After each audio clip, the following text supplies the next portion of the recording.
host, LaDonna, and I do have a special guest. I have Rob from Pro Picks with us. What's up, Rob?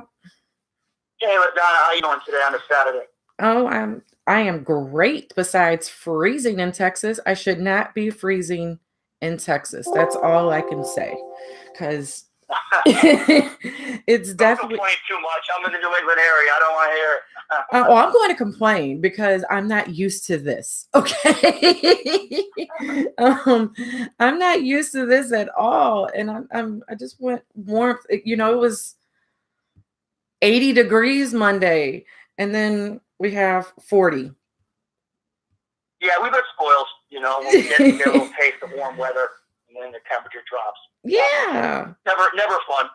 Yeah, so it's not as fun as everybody thinks it is. Somebody was like, I want to live in Texas, and it's like, okay, till you realize that it's bipolar.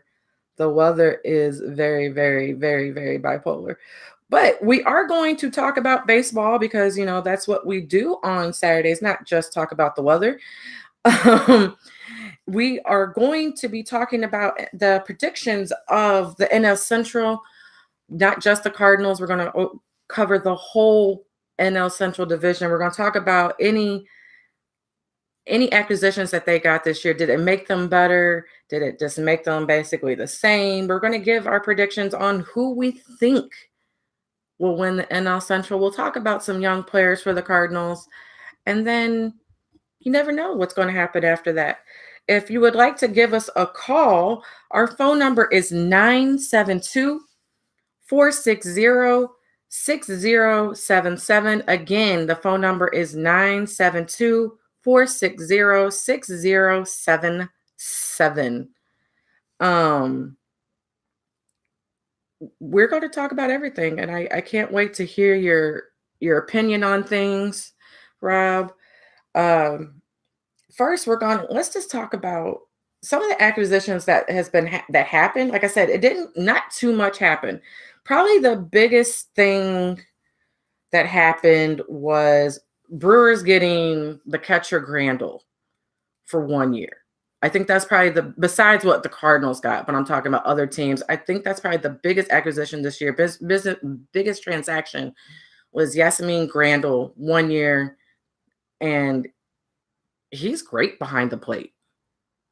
He is. Yeah, Donnie, that was a really, really good sign for the Brewers. We know what the Brewers did last year, and this signing came at a good time for them going into the season. He's certainly Grandal. He's a lot of talent behind the plate there. You know, he's a game changer, and I think the Brewers are looking to win this year. They're built to win. They signed him to the 1 year. It's more of a rental, and I think they're all in for the year. So, I mean, there is some other key signings in that division.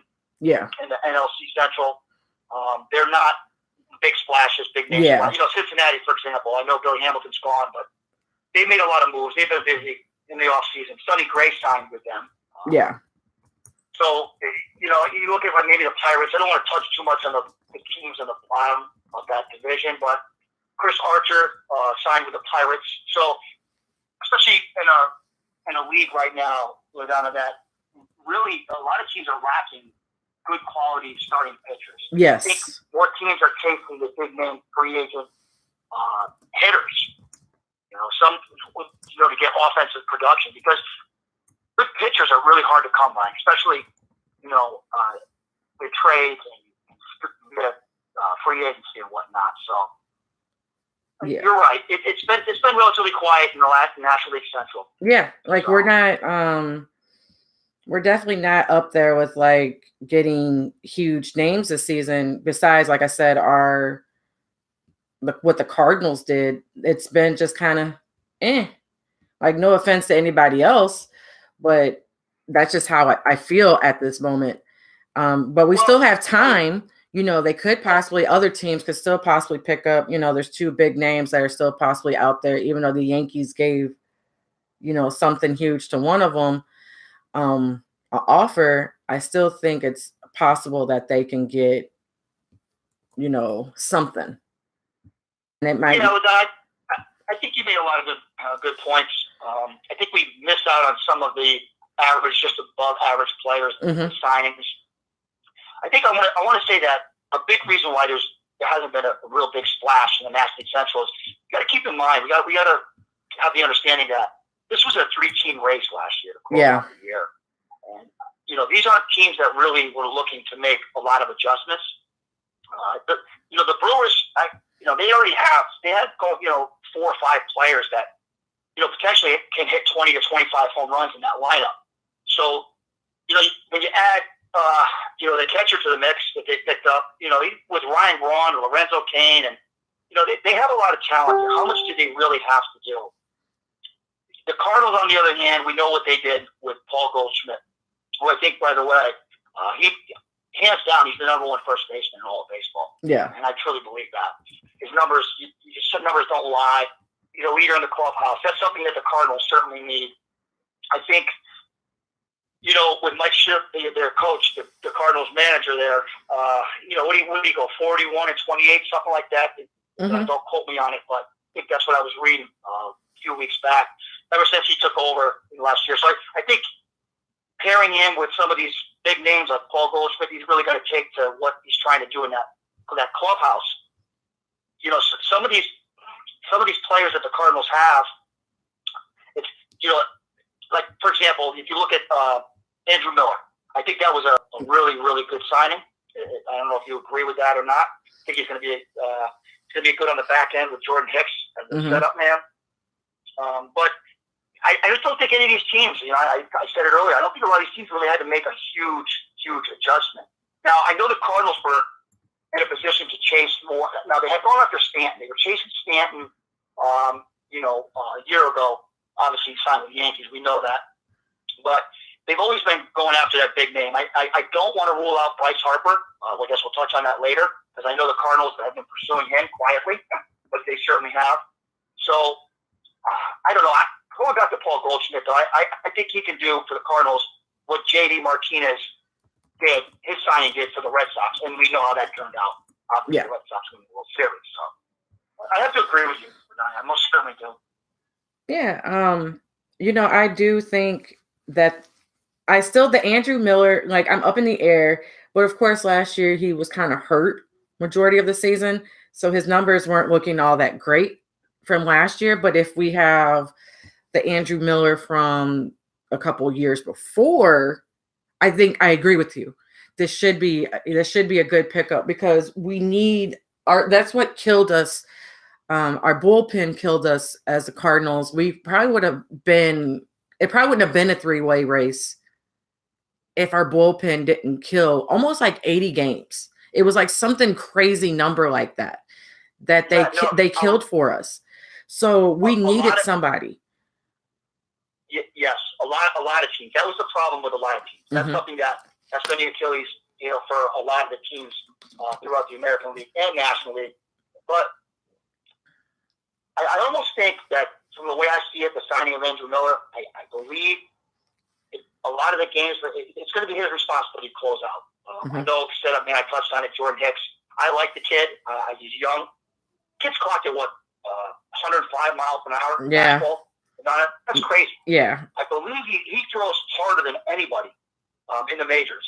And he's got 2 real good pitches that are very, very hard to hit on. And I think with him setting up Andrew Miller, it's going to limit Miller to truly be the 9th inning, reliever. Yeah. And to save the games and go back to his, original form that he once possessed when he was on Cleveland or the Yankees, early days with the Red Sox. We haven't seen the rest of Andrew Miller. I think it was a great signing. I know there's question marks there about can he stay healthy, but you add Jordan Hicks to set him up in that mix on the back end of that rotation, and they got something. The Cardinals certainly got something. They got something good. Yeah. So I'm excited. I'm excited for him. I'm excited to see how that all plays out. Oh, I'm definitely. But since he spoke about the Reds, you did say that you did mention Sonny Gray, which he had a good career. His career average, ERA right now, is like a 3.74, which is not the greatest, but it's not horrible either. They did get Puig and they did get Matt Kemp from the Dodgers. I don't know if Matt Kemp, I was just talking to my friends about this because, Matt Kemp's been everywhere. The Reds right now is kind of like what the Cardinals are going through. their outfield is crowded. So I'm not for sure if Matt Kemp will actually make the team. That's one of the, he's a little bit older. They have younger players out there. I'm not for sure if he will, like him specifically, will make it. But of course, that you have Puig. They have a very deep outfield. And so it's like, will he make it versus everybody else? I'm not for sure. I'm not for sure at all. But just because, like I said, he's 31, he's been hurt, he's been injured, and you have out in the outfield, you have, like I said, you have Puig, which is, he's going to start. And then you also have center field is probably Nick Centerville. Left field, you have Jesse Winker. And then their backups, because I'm looking at different sites, and it's like nobody. There's a lot of open spots in that outfield right now that are up for grabs. Mm-hmm. I think they want to get through the spring training. They want to see where, what exactly they have. I don't, look, Matt Kemp. I just don't. I think at this point in his career, he's certainly, his better years are behind him. I'm just going to put it that way. True. That's not taking anything away from the success that he's had years in the past, but I think he's really suffered some real major blows, some real big injuries, and a lot of teams know that, and that's why he's become nothing less than a journeyman throughout the league over the last few years. So, this is a guy that, as a veteran, I could see teams signing him, that are in contention down the road. He's not somebody you want to start the year off with. He's going to have limited play in that outfield. They're looking to go younger. You mentioned Sonny Gray. As far as from a pitching standpoint, Sonny Gray, I've covered him extensively, a lot. I covered him when he was his days in Oakland. He was a number one starter there. He came to New York. He signed a good deal. He became a fan favorite very early. There were some issues with Sonny Gray. He could not pick up chemistry with their stud catcher, Gary Sanchez. So that was a little bit of a problem, a little bit of concern. Flaherty would have to go in, or excuse me, not Flaherty, but their Romine would have to go in and catch for him. Whenever he starts, there was a lot of issues there with Sonny Gray. Sonny Gray could not find his own. And a lot of players have that problem. I mean, you look at Hall of Fame pickers. I don't care if it's Randy Johnson. He goes to New York. Yeah. He did not have a lot of success. He left, and obviously, how his career started. He was one of the best pitchers in baseball for his era. And then he went to the Yankees. Did not do well in the Big Apple. Sure enough, he went on, left the Yankees, and he found himself a lot of success. Went back to the old Randy Johnson role. I think Sonny Gray is going to have. I got him winning close to 15 games on the year. I think he's going to come up short because the offense for the Reds is going to fail him. He'll probably have a lot of close games. He'll come out of the game when a lot of games are tied. But Sonny Gray's going to be at the top of that rotation. He's got some good stuff. The question is, can he put it together? I think he's going to find more success in Cincinnati. Kind of like a guy like Ivan Nova did. We're touching on the Central with the Pirates. When he left and he went, from the Yankees. So but it's a very similar situation.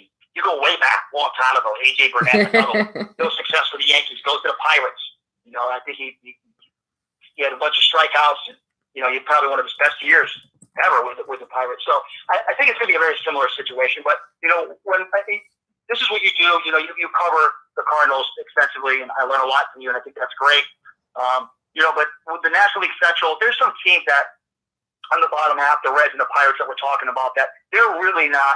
I don't know where you have them this year, and I'll be interested to hear. But I know where I have them, and I know where I'm looking at their record when the season's wrapped up. So I think. Where do you have the Reds? I have the Reds as my sleeper team. They're not at the bottom, but they're the team to watch. If, like you said, their offense, I think their offenses should have picked up. We spoke about Sonny Gray. They did get Alex Wood this season too, which, everybody knows him as a good, he could be a good, pitcher if he stays on it. Like, he could be a good starting pitcher. So it's like, we have those two. I have them probably, if they stay healthy and their offense stays like I think they should, I have them at, they could be possibly I don't see them winning the division, but they could possibly be tied at third. Possibly. But it's going to be fourth. I love your insight, and I learn a lot from you, but fourth. Strongly disagree with you on that because it's not so much the Reds, it's the division that they're in. And with the Cardinals, we touched on the Brewers. Yeah. They actually, with Josh Tomlin now and Jimmy Nelson, they got some. They look good in that rotation, but we haven't even talked about the Cubs yet. We haven't even talked about the Cubs yet. So I just don't see the Reds. It's not that I'm going to disagree with you so much. I like it when you said the sleeper team. The sleeper team. So it looks like we agree. It looks like we got the Pirates on the bottom of the division in the basement.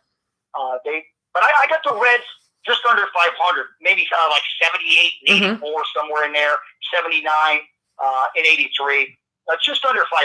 And I think if from the research I've done over the last maybe several weeks on the Reds, and then I've looked into and from the few changes they've made, I don't even have them at 500. I just don't. Wow. That's just me. That's fine. I don't expect to agree with everyone. It's just my top two are tied. So maybe that makes it a little bit different, or they're like one game a difference, because everybody knows if you're not an NL Central fan or you don't pay attention to NL Central is probably one of the hardest divisions in baseball. We're usually, I have to agree with you. That's why I put a lot of focus on this particular division. I cover a lot of American League, teams, and your strong suit is the National League Central. And like I said, that's why I love to talk with you. Again, thanks for having me on. But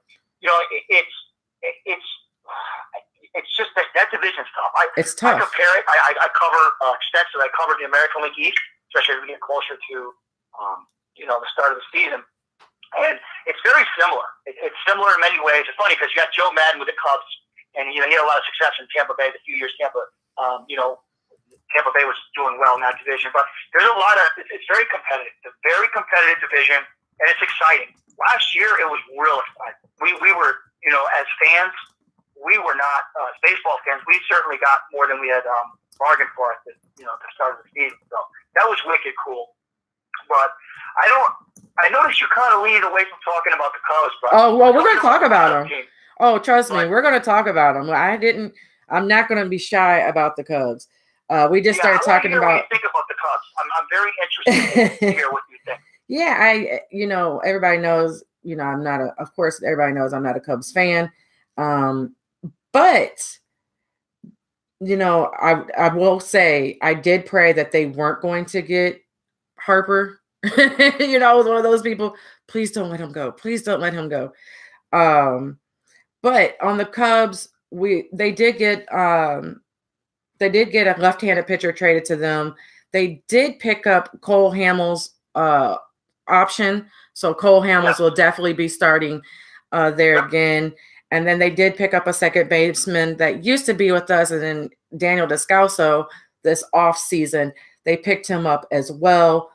I think that was a security. I think it is for security reasons. Security move for half. Yeah. Second base, because he's going to be healthy. Yeah. I don't think. Of course, he's definitely not starting over. Daniel Descalso is definitely not starting over Javi. I think this was just like basically you said. And it also, they still have everybody besides, Addison Russell. We don't know what's going on with that situation because of everything that he's doing on the off field. So again, it would obviously might be Javi there at shortstop. And then if he's at shortstop, it's probably going to be Zobrist. That's going to be a second baseman. I had a hard time because they're not disclosing the Cubs. Yeah. They're not really saying too much. But you're hearing a lot about their rotation. They have one of the better rotations in baseball right now. Mm-hmm. I think Hendricks, obviously, we know at the top, and then Lester. You mentioned Cole Hamels. Darvish is another one. Could you imagine if he stays healthy? I'm down here. I'm down here in Ranger country. And Yep. and I kept telling people, I was like, I don't know if he'll stay healthy, and that was like my biggest thing for Cubs. All these Cubs fans were all excited, and I'm just like, I'm not saying because he went to the Cubs. It's just I'm down here and I saw him, and it's like, if he could stay healthy, he's going to be great. But here's the thing: when you have these foreign pitchers, Japanese descent pitchers coming into the league, the American League, National League, Major League Baseball, they have a lot of mileage on them, and they have a lot of their arms are a little more worn. It's considered an insult. We actually here in the States we like having our pitchers pitch 6, 7 would be a plus, and to get to the back end of the rotation and giving us an opportunity to win the game. Over there, they pitch the duration of the game. Their pitch count is not a priority. So, we see it a lot. We see it with Tanaka. We see it with, Yu Darvish, where he's at right now.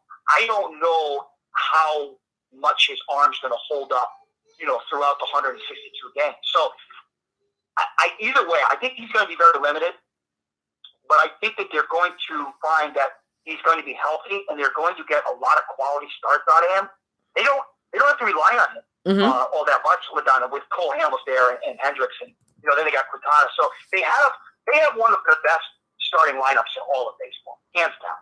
And then you look at their lineup. Well, we know about Zobrist. You talked about him, Javier Baez. We know about him, but never mind Anthony Rizzo. I got him having a big year. But the one person, the key ingredient, the straw that's going to mix this drink is Chris Bryant. Yep. I'm wondering if you agree on this. I agree. Last year, how old is he? 25? Maybe he's old, 26, 27 years old, I believe. Yeah. And he hasn't really been healthy because he only played about 100 games last year. He had that left shoulder injury. Yeah, actually, he's 27. He's a little bit older than both of us thought. But yeah, he's definitely the key to their success. I will say that. No, and listen, I'm sold. I'm all in with Chris Bryant. And even with the year that he had limited 100 games or what have you, the Cubs were fourth in runs scored last year. That is insane. You add him to the lineup healthy throughout the year, and it's not about how good these other teams are, but it's about the Cubs. It's about what the Cubs are going to do. They're disciplined, Joe Madden. We know that. He's on I believe he's in the final year of his contract too. So that's going to play. That's going to be huge. So I got the Cubs at the top. I'm going to see if you agree. Do you agree with me there? Oh, I have Cubs and Cardinals tied. Okay, I'm tied. Well, how many wins do you foresee these two teams winning? Are they gonna? Are either one of them? Are they gonna? Well, you have them tied. So you got them winning 100 games. I don't have them winning 100 games. Okay, good. Me neither. Okay. I don't have them winning 100. Yeah, they're neither one are winning 100. But throw a number at me. Throw it out there. Come on, because I'm gonna go back and when the season wraps up, I'm coming. I'm knocking out. You're coming. I have them about 86 apiece. Okay.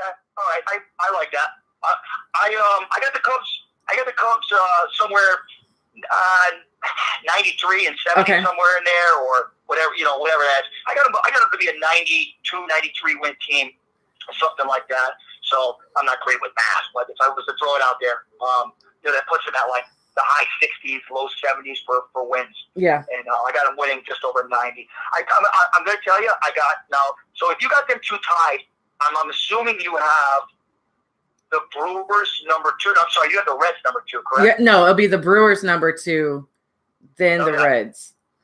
Okay. That's how the Reds came in at third / kind of fourth spot, I guess you will say, because I had the first two tied, and I have the Pittsburgh Pirates literally like right behind them though, because like I said, our division is tight. I'm not saying, but it's not going to be like, oh my God, a game behind. No, they're going to be like behind, but enough that they could make some type of comeback. Maybe not saying they will win, but it will be like, oh, we can do this if we win this amount of games, and these team, if the top team loses, kind of like basically last season, there was, it was like, okay, if they lose this amount of games, this team can catch up. And that's how I have like basically the whole division, because we are so tight, but the Pirates are at the bottom. Okay, so I'm with you. I'm riding this. I'm with you. I like what I'm hearing. I think the Cubs won. I got the Brewers too. Now, of course, with Bryce Harper, the Cardinals are pursuing Bryce Harper. They really are. They're doing it quite quietly, and they're doing it.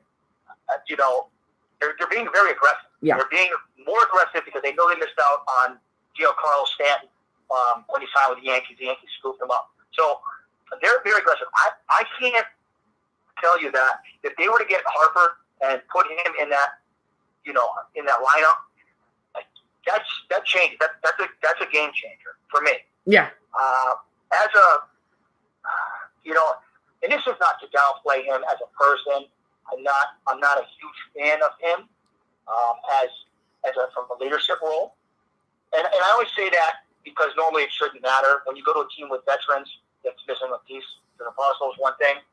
But it worries me with the Cardinals a little bit because they have a lot of young talent, and we really haven't touched on that. Yeah. There's a couple of guys in there. Harrison Bader, the one from the University of Florida, he made his debut in 2017. Yeah. I don't know, he was in that 2015 World College World Series, but he was named the All-Team. You probably know more about him than I do. I love Bader. Yeah, I'm sorry? I love Bader. He's I like him a lot too, and I think they want to see what he brings to the table this year. They got that Canadian kid, Tyler O'Neill, I believe his name is. Right, that plays in the outfield. Big strong kid. His father was like a bodybuilder or something. But yeah, he's been all over the. He's been in the media a little bit time to time, but he's seemed like he's been taking him a little bit longer to translate to the majors. But there's a lot of upside with him. So I see a lot of these young guys in this organization with the Cardinals, and I don't know if Harper's not there to rub off on the young talent. So I don't know, but at the end of the day, that's not going to take away from anything that he brings to the table. And you pair him up with I don't know. You pair him up with Paul Goldschmidt, that's scary. And so I want to see how that unfolds. So until that happens, if it does even happen, I have the Brewers number 2. I got the Cardinals 3, maybe a game or 2 behind. I know you don't like me saying that. It's okay. I want you to be honest. I don't want you to agree with me. Yeah, no. Well, you know what? You better never talk about my Yankees like that. Yeah. But let's not forget, we're fans. And what is fans short for? Fanatics. So, yes. But yeah, so, going into the season, especially baseball, of course, we want to see our team do well. We really do. And it makes it all that much more interesting it brings a lot more fun and spice into the year, but keeps us more in tune. But yeah, no. So I got the Cardinals 3 just behind the Brewers, and then of course the Reds and the Pirates. But yeah. See, and we spoke about Tyler O'Neill earlier this week, and I said and I said it last week too. O'Neill might be the man out for the moment. Not saying he's not good enough to be in the major leagues, but like I said last week, we are stacked in the outfield, and I see him only way that he may possibly be playing is if Marcell Ozuna isn't fully healthy by the start. But what I've been reading now is that he will be at spring training. Marcell Ozuna will be at spring training. So I don't know if O'Neill will make the team right away. Well, he'll make it later on. More to be concerned about him, Ladonna, than we know. Yeah. These scouts usually get it right more often than not. Don't forget, they put a big package together, minor leaguers for Goldschmidt, and that's why I think they're at a win now type mode. Like they're in that position. There's money. They have the money to spend. I think that they have, between Molina, Yetter Molina, but Dexter Fowler is another one. So they're getting like $15 million, $10, $11 million. Dexter Fowler's there. So they're looking to spend a little bit more money. They're like I said, they're in win mode now. So I don't see them. The few young talented players that they have to hold on to right now. They really can't take a chance. This Canadian kid, Tyler O'Neill, you touched on him. You said, don't forget, he was a 3rd round pick. Yeah. That was it.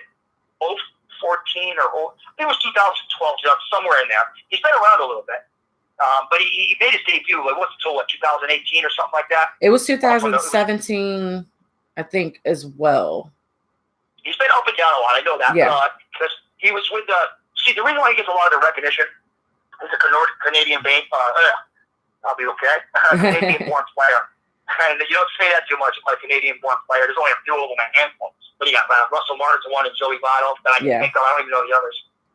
James Paxton's another one. So he gets a lot of he gets recognized a lot. That's like his whole thing there. But I'm a field. I haven't really been all that impressed even when he came up. He's been up and down with the Memphis Redbirds a lot.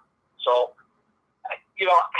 I don't know what to make of him. I do know more than I do. You cover this team. Of course, and I agree with you. Like, I don't get me wrong, I like him because, of course, there's majority of the players I like, but from everybody else that's in the outfield and their like from their batting average to everything, he's kind of like the odd man out. And I did just look, and he actually made his debut last year. Tyler O'Neill did. Of course, I watched him in preseason, but he's the odd man out versus, like I said, Ozuna. We have Munoz that has been played. He plays every position that they ask him to, and he does it great. He doesn't ask questions. He's a great. He did. I'm not to cut you off, but I'm happy you mentioned that he made his debut last year. I was going back and forth in my head. I'm saying to myself, when did that? At that time, because if I remember correctly, it was early. It was like the back end of April, Madonna, right? Mm-hmm. And I'm saying to myself, he was all over the place. All over. The media was covering this guy like crazy. Yeah. I mean, I'm over here on the East Coast, and well, of course, this is what this is what I do. I cover baseball along with basketball and football and all the other sports. But yeah, he was all over the place, and they got to him before I did. I didn't know a lot about him. So you covered him a lot, or I mean, maybe I don't know. Yeah, like you had to pay attention to him because it was one of those players that's like, okay, yesterday he was playing center field, and then now today he's at second, and then now he's at right, and now he's back at center. Now you would watch him just take all these positions, and it felt like he was a chameleon. Like he just took that position and made it his own, even though that's not his position, but he did well with it, and you can't get mad. You have to get hats off to him. No, not at all. He's separated from so many other players. Yes. I mean, have you seen the guy? The guy looks like when he's on the field, it looks like an oak tree. I mean, people talk about Aaron Judge, but yeah. I mean, this guy here he's shed a few pounds, I believe, over the last year or two, but he's a I don't know. He's a big kid. He's very strong. Very strong. He's 6'1". He doesn't look like he's 6'1". Like when you look at him from the TV, you're like, this guy's really short. But then you look at him, like when they have conversations with him, you're like, okay, he's taller than what the TV appears. And his original position is a shortstop. So you have him at shortstop, but then, like I said, you see him all over, and he did great. His arm is great. Like his arm is one of those arms you want in the outfield. He's got a cannon for an arm. Yes. He's got. I mean, if he can put if he can put the bat on the ball, he's gonna send it for a ride. Nobody's arguing that. Yeah.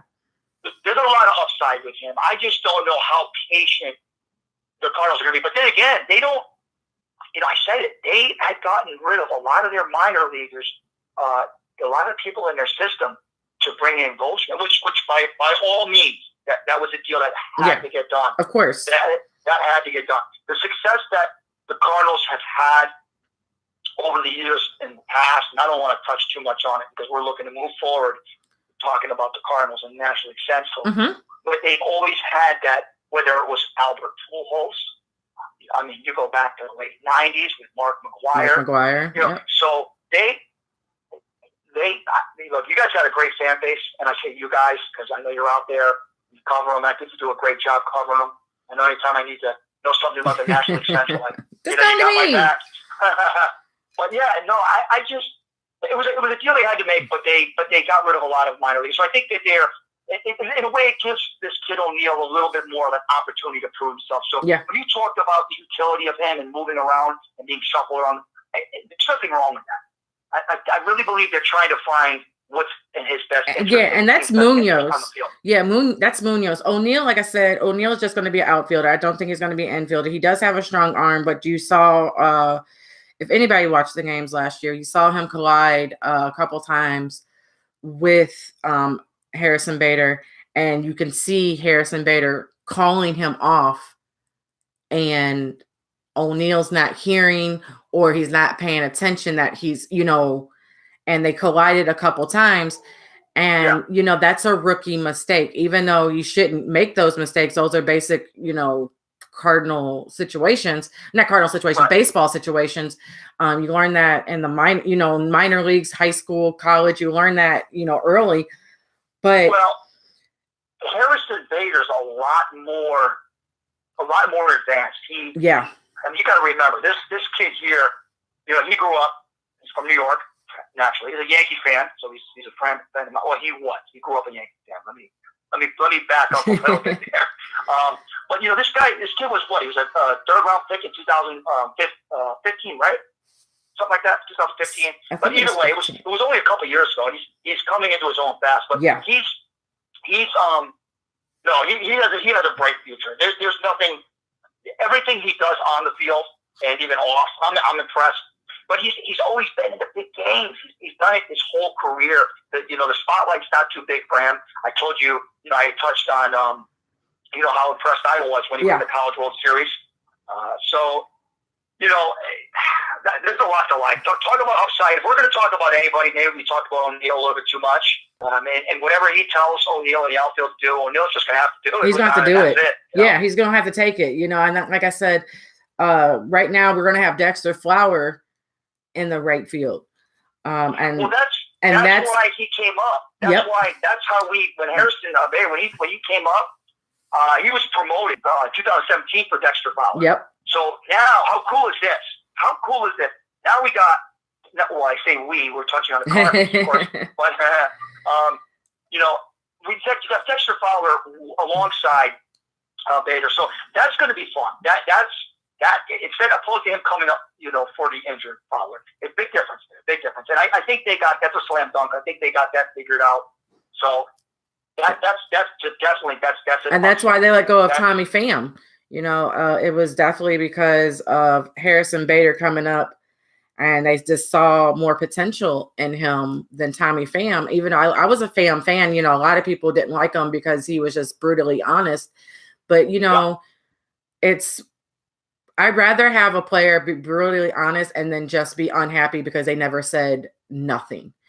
But, the Cardinals fans are spoiled. They just think everything's just happy-go-lucky in the dugout and with the Cardinals. There might be one player that's unhappy. It's okay. It's a business. Right. Everybody has probably one employee that's like, I don't know if I want to do this anymore. I don't know if I want to be here. Everybody has it. Everywhere you go, McDonald's, Walmart, Walgreens, Cardinals, Cubs, there's probably one player on the team that's just not, the happiest being there.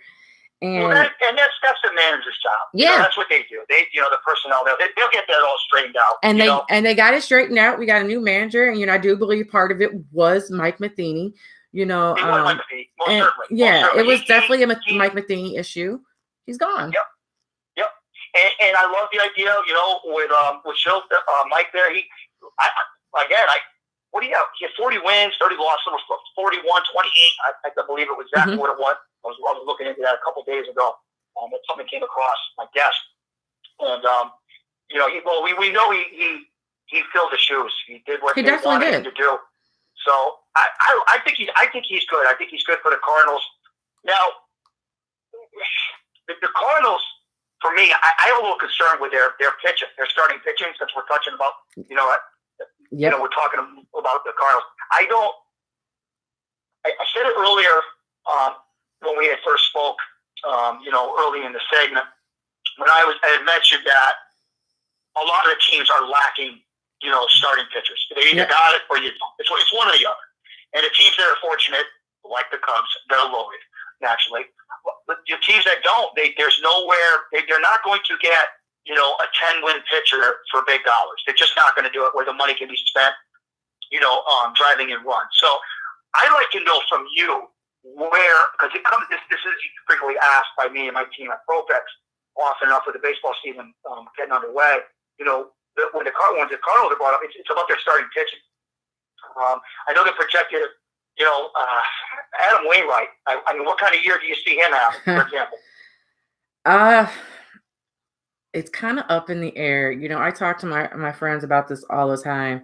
They're Braves fans, but that's my biggest issue, is Adam Wainwright. I personally think he should come in the bullpen. That's my personal. He's not going to do that. He won't do that. But he's a Sabathia. He's a Sabathia. Yeah, but he's been injured the last couple years. Not just simple injuries, but some big injuries, and he was gone for a long time. And so it's like, to me, the bullpen would be right for him. So let's keep him. We can keep him around a little bit longer if we don't make him throw. But I still think, since he is going to be one of our. He's a good number 5. I don't think that putting him in the bullpen is the answer there. I think the transition will be very difficult. They're putting him at number 5. From what I am hearing, our starting pitchers are going to be Michaelis. He's going to probably be our starting day pitcher. Our opening. He's going to win 15 games on. Yeah, he won 18. 15, yeah, he won 18. He won 18-4. He won. No one saw that happening last year. He went 18-4 last season. Yep. So he's going to be our opening day pitcher. Then we also have Carlos Martinez, Jack Flaherty, which we spoke about. He's, the young comer that I think is going to have a great season. What did he have? How many batters he whiffed last year? Like between 200 and 250 batters somewhere in there. I think he struck out like 230. Yeah, it was something outrageous. Yeah. He had over 200 strikeouts. This kid's he's a big time arm. His record wasn't all that great. I think he got maybe 11, 12 wins on the year. Matter of fact, he was flirting with he was a couple games over 500. That's not all his fault. He was actually like 8-9 last season, but he was around 500. Yeah, he was around 500. A couple games over 500 yeah. this year. And like we talked about, the bullpen lost it for him. There was several games that I watched him pitch great, and it was like one of those 1-point games, and our bullpen lost it for Jack Flaherty. He's actually been talking to a couple of Cardinals greats, getting some advice, which is Cardinals greats. You mean the Cardinals have those? Yes. Because they we're right behind the Yankees and rings. We're not. We're right there. I'll tell you. I got to be honest with you. Even on the East Coast, here, it's so fun when the Cardinals are winning, and when and again, same thing with the Cardinals. It's just a lot of these teams, and we've been spoiled. We've been spoiled. Both of our teams. So right teams are in the position to win before the season starts, and every year they've been delivering. Last year, the Cardinals aren't. If they have a little, if they go through a little bit of a bumps or transition, it doesn't last long. They're too good of an organization. They've been for 50 plus years, and that's never going to change. And they're loyal. We talked about Adam Wainwright. What concerns me, you said not to get back on him, but I think he's throwing 90 miles an hour. Yeah. He can't go to the bullpen, not with a 90-mile-an-hour fastball. And it's not his throwing. I'm just really concerned as a fan. I want to see him longer. I want to see him have a longer career. Years ago in baseball, they might have done that. Yeah. I find it hard. I mean, listen, there's a lot of players that, when you look at players that with a loyalty to the organizations, the Cardinals certainly are very loyal to their players, franchise players. I expect them to be. You won't see Adam Wainwright in any other uniform. We know this. Of course. I certainly see him working with the pitching staff years down the road, whatever the situation may be. But he's not. This might be it. This might be it. He had 85 strikeouts last year, 80, 85, somewhere in there. He's not the Adam. He's not the Adam Wainwright that we know of. Well, Yeah. I go through it here. I go through it here with the Yankees with CC Sabathia, which, don't get me wrong, I compare the two of them a lot because they're veterans. They've had to find other pitches that work for them when their fastball is not what it once used to be. So, and the Yankees just signed, Sabathia. He'll come back for one more year. But, you might get one more year out of Wainwright. But what do you think? What is his shelf life? What are you looking at for him in that rotation? I gave him about a 1 year. I want to see right now what he's going to do this season, obviously. I have him at my number 5 pitcher, even though I don't want him to, but I already know he's going to be neither number 4 or number 5 starting pitcher. I think the lineup might look Miles Michaelis. It's going to be Carlos Martinez, Jack Flaherty, Michael Wacha, and then Adam Wainwright is what it's looking like, is projected as your 5. Where do you have Carlos Martinez? Number 2.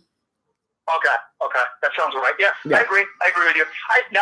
In the big game down the stretch, we know the Cardinals are going to be there. Yeah. Adam Wainwright, you give him the ball? Do you give him the ball in game 2 or whatever it may be? They're in the playoffs. What do you do? Do you change? I mean, a lot of. I don't change. Success. I don't change the lineup. If we got the big game with the lineup that we have and Carlos is number 2, I'm keeping my lineup that way because I trust Carlos. Okay. Now, if we switched up the lineup, because our team has been known to switch up some lineups. Yep. I had this discussion with one of my baseball insiders here at Pro Picks. I've been really busy, handicapping basketball and obviously college going into March Madness, but football just wrapped up. So my baseball insider, we had a lengthy discussion. Yeah. When there was talks about trade and stuff like that in other divisions, other teams, and I told him, I said, look, when a team has success on the year through a young arm, game 1, maybe game 2, but game 1, like the Yankees with Luis Severino, for example, all the talent in the world, I give the ball to a veteran. I do. I mean, as long as he's playing well, because a lot of that is mental. When you're on the mound, it's a mental thing. Mm-hmm. And when you put a young player in a position, like the playoffs. But you're right. I got to agree with you. You got to go with what got you there. And I think that's what the exciting thing about the new skipper they got, the Cardinals, was going to go on as just being his team. So I think he's excited with what he has with the young arms there. And I think he'll have it figured out between him and his, pitching staff, all his coaches that he has with him. So we'll see what happens. It's going to be a fun year. I know that, to say the least. Yeah, I definitely think it's a fun year. I love baseball. My husband totally disagrees with me. But one day I'm going to convert him. I'm going to convert him to a baseball fan, and we're going to go to baseball games. I don't even care. I just want the baseball atmosphere. I love the smell of hot dogs and popcorn and beer and people just cheering and outside. I love it. Even though the Rangers Stadium next year will be covered, which I am excited to see that everything's changing down there. But you're going to have to tell your husband. He's got to go to the ballpark with you. He's going. And that, he's going. You're going to buy him the beer, not to worry, and the hot dog or whatever he wants to eat. So he'll enjoy it. You have when it comes to baseball, they're working on that. The pace of the game has certainly slowed down. The games, a college basketball game wraps up in 2 hours. Yeah. And a lot of times, more often than not, it's exciting from start to finish. It's a long baseball season, and these games, they're working on finding a way to. The length of commercials, LaDonna, is too long. It's too much. Yeah. With you talk about years in the past, and there was concerns about players. Chuck Knobloch was infamous for that. Mm-hmm. He steps out of the batter box. He spends all the time between pitches. He didn't even do anything. He took a strike one, and he's playing with his batting gloves for. You could run a McDonald's commercial in a length of time. So you were losing a lot of time. Now you're talking about replay reviews. The big thing is it's it's become an art. It's become an art. The relief pitching, the back end of the rotation, it's very critical. And I understand that for teams to do the righty lefty matchup, so forth, without overthinking it. You'll see a lot of the older players from a different era, like a Nolan Ryan. He's not so much into that, but it's important now for these pitching staffs to do the righty lefty matchups, and by doing that, it's creating a huge loss of fan base, because the game it's procrastinating the game by great measures, LaDonna, and it's not good for baseball. They're looking to speed up. I think if you can get this figured out a little bit, I believe that they're going to certainly get a lot more viewers. I believe that. Yeah, and I know some fans are. Since we are going to talk, I said let's talk about the rules real quick. Of what we're talking about, what you just mentioned, the three, basically kind of like the three pitching rule almost. And I'm actually liking the idea of a DH in the NL Central. A couple people, well, not a couple people, there's a lot of people that disagree with this. And then I have people that are agreeing with it. And this is my case for DH in the NL Central. If you're a pitcher, I'm going to let you get along with that thought, but they have to figure something out, because ever since they went to interleague play, it's created a complete three-headed monster. Exactly. Right or wrong.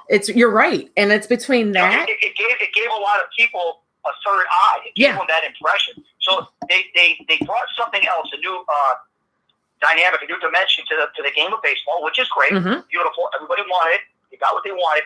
Well, now they really create another problem on top of another problem. So, but go ahead. I'm sorry. Oh, you're fine. You're fine. I think that they should actually, I'm all for them having the DH, because a lot of pitchers, if you are a great pitcher in high school nowadays, they're stopping you from batting. They're not teaching you or they're not continuing your batting career. They're now basically having you just focusing on pitching. Well, batting is kind of. I can tell you the people that don't want the DH. The pitchers, the National League pitchers don't want to see it. How much success have these American League pitchers, how much success has National League pitchers, and they wind up signing big deals in the American League, and just because of the DH, you watch their numbers drop. Yeah. Some of these teams are stacked, their lineups, 1 through 9. Yeah, like our team. There's a lot of thought process that's going to go into this. Nothing's going to happen right away. I've been involved in a lot of discussions. It won't take effect till 2020, 2021 if it does happen. But we have a guy ready. Like, if it was to go in effect this season, Cardinals have Jose Martinez, that we don't know what they're actually going to do with him, but he would be a great DH man, because his defense is not that great. But they can't bench Yadier Molina down the road. Listen, when you look at these players' impact at DHs, I'm talking about some of the biggest DHs. We just had Hall of Fame inductees. Yeah. Edgar Martinez's name was brought up several times. To me, probably the best DH in baseball. Numbers don't lie. Exactly. So the DH plays such an important part, and it's fair. It's fair to both sides. Both teams are able to use this to their advantage. Now, if they don't opt to put a good DH in that position, that's entirely on them. You could play with it. You could start playing with your lineup. It's more strategic. These teams need to embrace it. They need to, when they have the owners' meetings, this is something that they really need to push. They need to put their foot on the gas. I really believe having the DH. I mean, David Ortiz, Big Papi. Oh my God. He can't play first base. Yeah. He was a big reason for the success of the Boston Red Sox.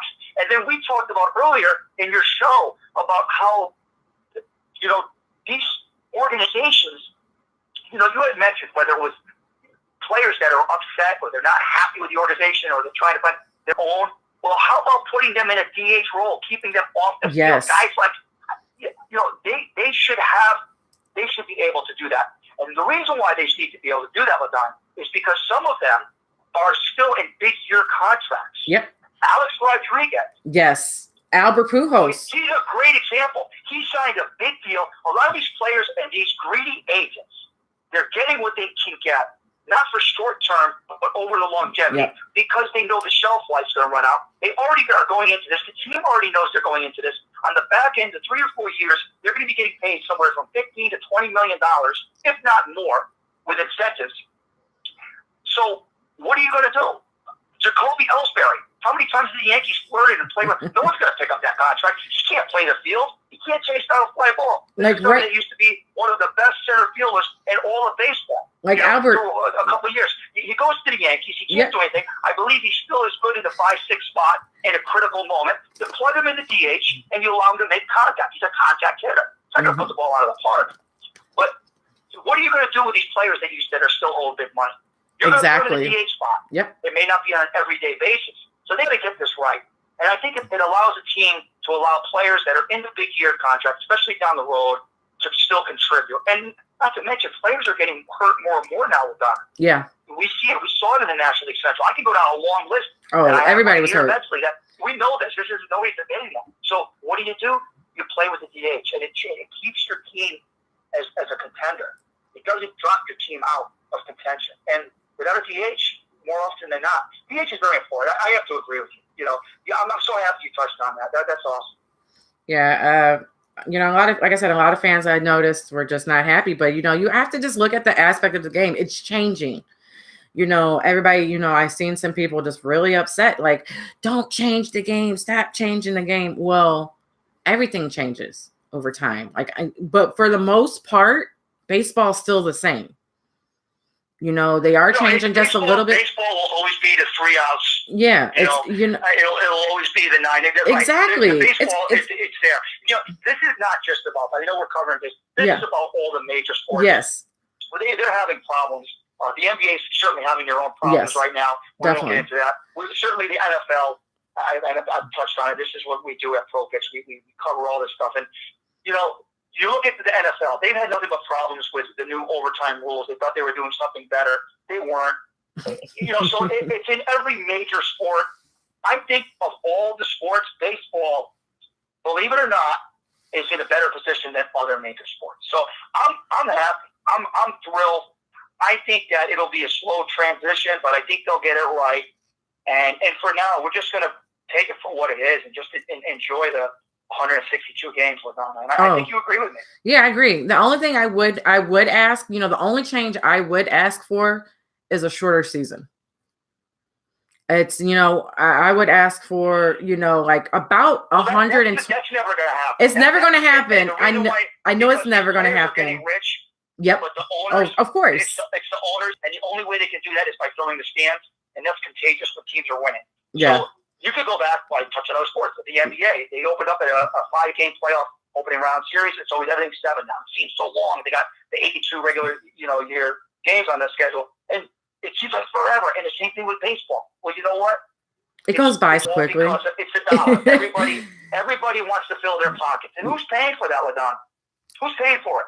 We are. Whether I'm out at a game for business, or you're out for business, or you want to take, like you had mentioned earlier, your husband. It's all about the revenue. Yep. So they're not going to shorten. Oh, I know they're not going to shorten it. I know they're not going to, but that'll be the only thing if anybody asked me to do any, like what's the one thing I would probably ask for? That would probably be the one thing I would probably ask for. Like, can we change it to 100, like 120 games? It's still 100, game season. They'll do that for you. Matter of fact, I want you to send an email. Send it to the commissioner. Now, it's funny. They do that. They're just going to extend the length. They're going to add more playoff teams, and the playoffs will be longer. That's what will end up happening. More likely than not. So yes, I agree with you. Why not shorten it up? Shorten it up, tighten it up just a little bit. How about the speculations about games going from 9 innings to 7? Shorten the games. Are you silly? No. And I would never want that. You get a lot of callers, I'm sure. You haven't taken any today, but more often than not, when I'm on set with 98.5, whoever it is that I'm on air with, it's funny. We get some real far reach for changes in baseball that are never going to happen. So we put our foot on the brakes and we just we run with it. But something that you mentioned, the 120 game season, that's realistic. Yeah. I like it. But the owners aren't going to do it. Of course they're not. They're wealthy for a reason. They're going to stay wealthy, and they're going to continue to, reap the benefits financially. So they shorten the season, they don't get that so much. Of course. And like I said, it's just an idea from a fan. But other than that, I love to keep baseball how it is. The replay, yes, I do think it's good. It's definitely helped out a lot of plays, and not just with us, but just around the league. I seen it help. But people need to realize, like I stated before, times are changing. Embrace the change, because it's going to happen if you like it or not. Right. Just embrace it. My friend is on my chat on YouTube, and he said they do have to listen to the fans, especially with $15 hot dogs. I will say, if you go to St. Louis, they have great nachos, and they're like a whole bunch of money, but they're the amazing, the best thing. People are going to still I'm still paying for it. I'll still pay for it. I'll still eat a hot dog there. I'll still eat nachos there. And because I want it, people, if you're a true baseball fan for any team, you're still going to go. No matter if you like the change or not, you're still going to go to a game. Absolutely. And movie theaters, local theaters, you want to go see a movie, you know what it's going to You know what you're going to pay. With baseball, you're going to go, you're going to enjoy it. It's a day out, whether it's family, whether it's not the family, it's business. A lot more business gets done at ballparks now. I've been able to attend a lot of different ballparks, and and it's all the same wherever I go.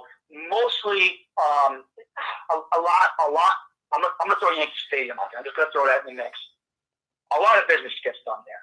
When they had built that stadium years back, they built it knowing a lot of business was going to be done. Yeah. So it's the prices are high. A lot of it's comped. It may not be comped for people like you and I, but charge it to pro picks. No, but it's just the way it is, and it's unfortunate because the ones that suffer are the true fans. And I think baseball should take into consideration that without a true fan base, they're going to suffer. They're going to suffer greatly. So, it would be nice to know that they get the America's pastime gets back to doing what's always worked, over 100 years. So, they're in a little bit of a slump right now, but they'll get work it out. They'll get it together, and I think these younger guys like a Javi and a Bader, and these younger kids that are coming at Flaherty, are going to help the game. In the 90s, it was Mark McGwire, Sammy Sosa home runs that made us look like, oh my God, baseball is exciting again. And now they're doing it again with the amount of home runs that they're hitting within these last couple seasons. Judge, of course, is definitely a part of that. Stanton is a part of that home run derby. And I think they're going to bring the excitement to the fans that don't think it's exciting. I think watching them, hearing these players all the time hitting home runs out the park, it's definitely going to help people bring in people into to watching the game again. You mentioned McGwire. Growing up, you might have had, you go to those early days, back to back, the Bash brothers with him and Canseco, whatever, but we know chicks, they dig the long ball. We know that. We get that. I get the point. No, but, on a serious note, you're right. You look at a guy like Ichiro, you look at a guy like, I could go back, Tony Gwynn, whatever, some of the better hitters that really weren't able to put the ball in the ballpark. As good as they were, everybody wants the big hits, the big home runs. And you know what? That's winning games. It translates to wins. Not a big fan of it when they're striking out a lot. They're hitting 40, 50 and they're striking out. But here's the thing.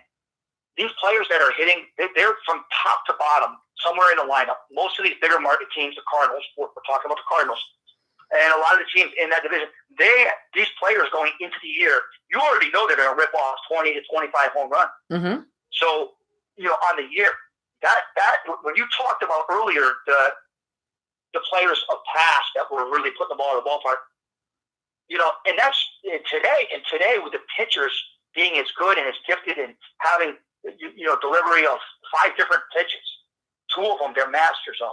That's even more impressive. Yeah. So it's not like they're just coming at you with heat and they're challenging you power for power. It's not even so much about that. So when these players, you go top and bottom down the lineup, especially like in the top teams in the National League Central that we're covering, and you go down that lineup and you know that at any time, it's a game changer. These players can put the ball out of the park. They're gonna at season's end, when it wraps up, season's over, when you get to the playoffs, 20, 25, some 30 home runs. That's impressive.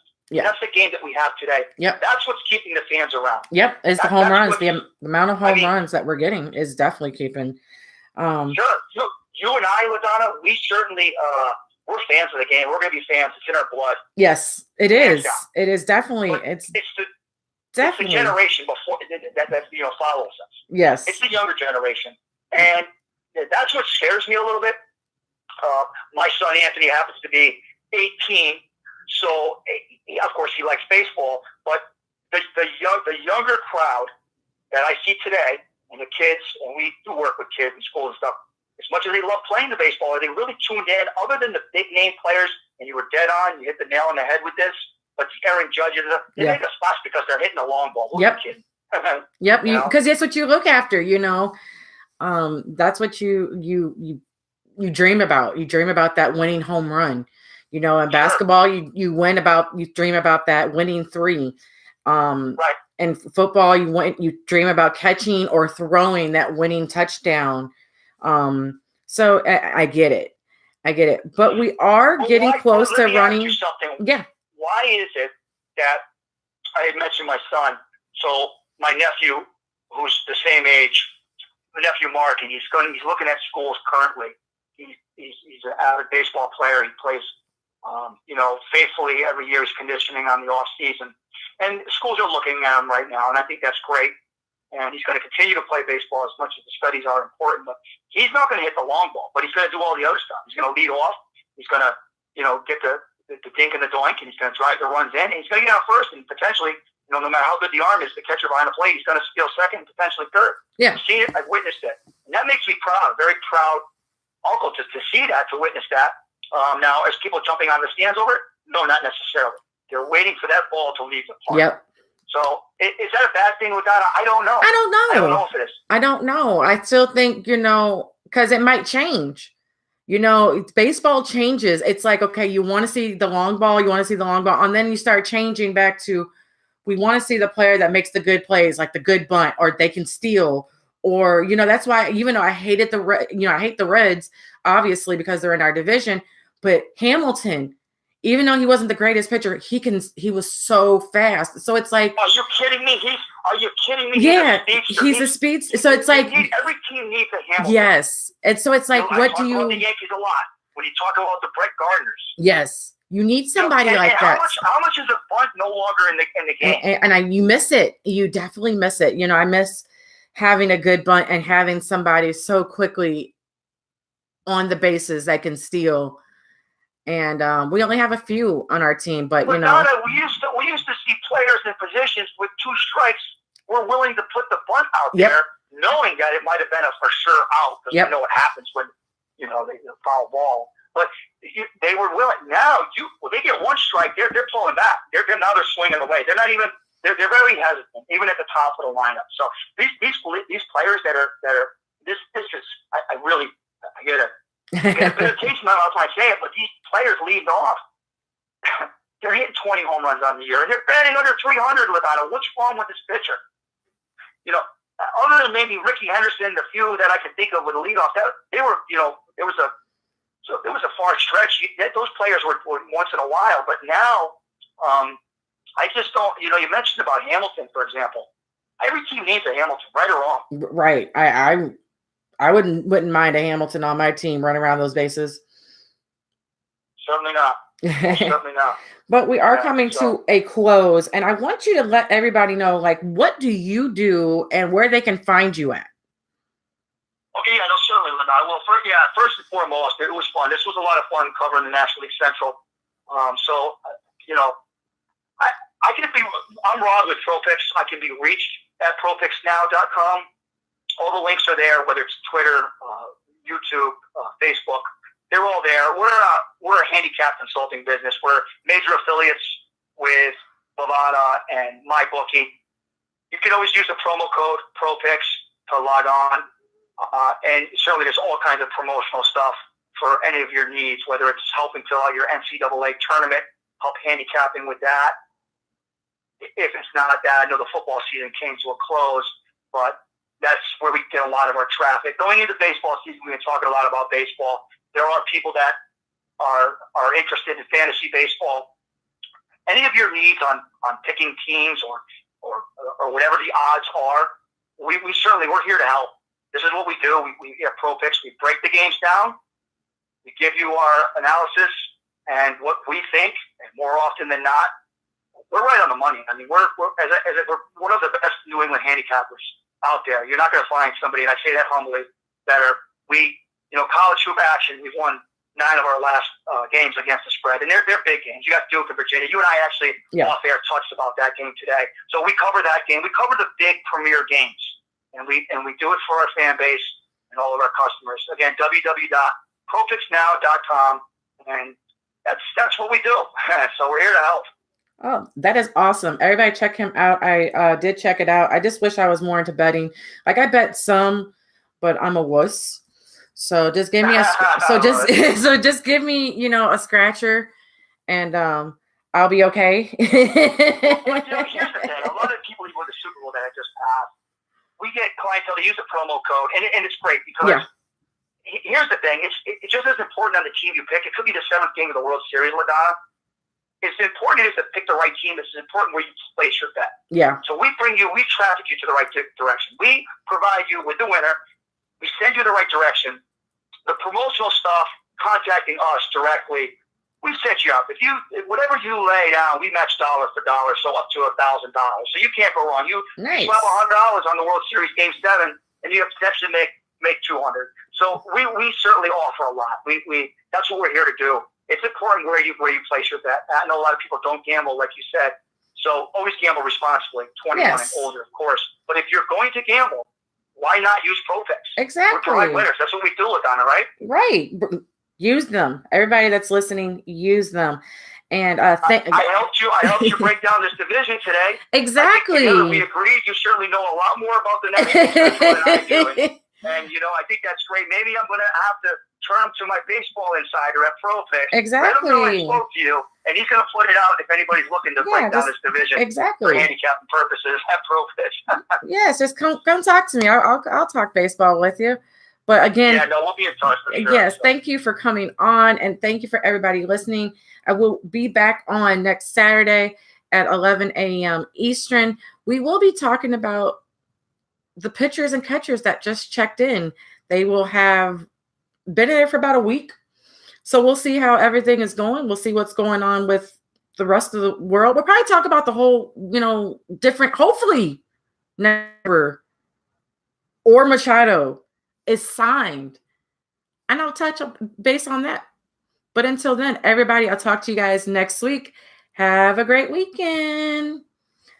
Peace out.